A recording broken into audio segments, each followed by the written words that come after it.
Good day and thank you for joining CivilNet. This week has been very eventful, but today we're at the heart of an historical event, Pope Francis's first visit to Armenia and an open mass at Armenia's Republic Square. Pope Francis arrived in Armenia on June 24 for a 3-day visit. On his first day, he met with the President of Armenia and the Catholicos. Today is Pope's second day in Armenia. In the morning, he visited the genocide memorial to pay his respects to the victims of the Armenian genocide and also planted a tree. Later in the day, he was in Gyumri holding an open mass for thousands of the faithful and now in Yerevan's heart. Pope Francis has announced that his visit to Armenia is kind of a pilgrimage, visiting the first Christian nation. He's also here to promote peace within the region. Tomorrow he'll be holding a mass in Echmiadzin and also will be visiting Khorvirab, where he will set doves free in the direction of Mount Ararat. In 2015, on the 100th anniversary of the Armenian genocide, Pope Francis was the first pope ever to acknowledge the genocide by calling the events of 1915 the Armenian genocide during a mass in Vatican. This upset Turkey. Turkey, as a result, recalled its ambassador from Vatican for 10 months. Pope's visit to Armenia has also been the cause of a lot of tension this time. A lot of people have been wondering if he will repeat the word genocide, which he did yesterday on several occasions. And now I leave you with other events and developments from the week as we continue to follow the events at Republic Square. Stay tuned to CivilNet. On Monday, June 20, the presidents of Armenia and Azerbaijan met for the second time after the escalation of the armed conflict on the Nagorno Karabakh Azerbaijan contact line. The meeting was mediated by Russia and took place in Saint Petersburg.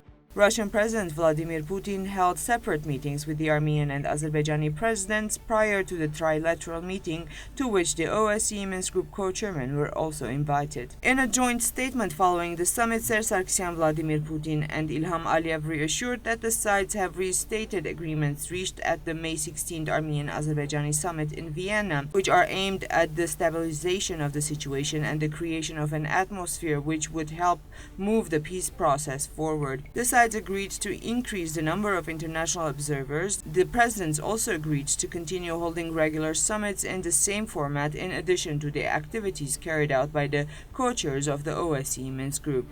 While President Sargsyan was in Saint Petersburg, the law enforcement in Yerevan arrested Karabakh war veteran and outspoken campaigner for regime change in Armenia and someone who has insistently campaigned against any territorial concessions to Azerbaijan. Giray Sefilian and 6 others were arrested and charged with illegal arms possession and trafficking. There is an arrest warrant for one more person. The Lebanese-born activist is the leader of the opposition founding parliament party. Sefilian's most recent clash with the authorities came right after the 4-day war in Nagorno Karabakh in early April of this year, when Sefilian called the authorities in Yerevan out on the loss of 800 hectares of land. This was weeks before any official announcement was made on the matter. President Sargsyan only announced about the lost territories in a conversation with journalists on the plane on his way back from the first meeting with his Azerbaijani counterpart on May 16th, while prior that date he had been denying the fact. As recently as June 11, Sefilian announced plans to set up a new opposition movement called the National Resistance Committee. We have a treacherous government and must create an alternative to it and take over the function of governing the country with the help of the people and the army as soon as possible, he had declared. Sefilian has been sentenced to 2 months imprisonment waiting trial. Last, Sefilian was arrested in April of 2015 for calling on a rally prior to the 100th anniversary commemoration of the Armenian genocide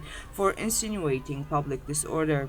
Right after his return from Saint Petersburg on June 22, Serge Sargsyan visited Nagorno Karabakh. The Armenian president of the Nagorno Karabakh Republic, Bako Sahagyan, and his speaker, Arkady Gugasyan, visited sections of the southern contact line with Azerbaijan. The same day, President Sargsyan and Sahagyan held consultations in the capital Stepanakert with the Supreme Command of the Nagorno Karabakh Defense Army. Following the April conflict escalation, about 4 billion Armenian drams have been transferred in assistance to the account opened by the Nagorno Karabakh authorities. To CivilNet's question as to how this amount, which is about $12,596,000 is being spent, Nagorno Karabakh authorities have replied that it has been directed towards frontline engineering work, but did not provide additional details. So far, no official declaration of expenditure has been made public, although authorities say a report on how the amount is managed and spent will be published in the first 10 days of July. A member of the opposition National Renaissance Party, Grigoryan, says the lack of transparency has resulted in public mistrust. He points out that there have been instances where the donors prefer to arrive in Nagorno-Karabakh and deliver the aid in person. A year ago this week, the Electric Yerevan rallies began. The movement that protested the hike in electricity prices mobilized on the Baghramian Avenue for over 2 weeks and demanded that the electricity price remain stable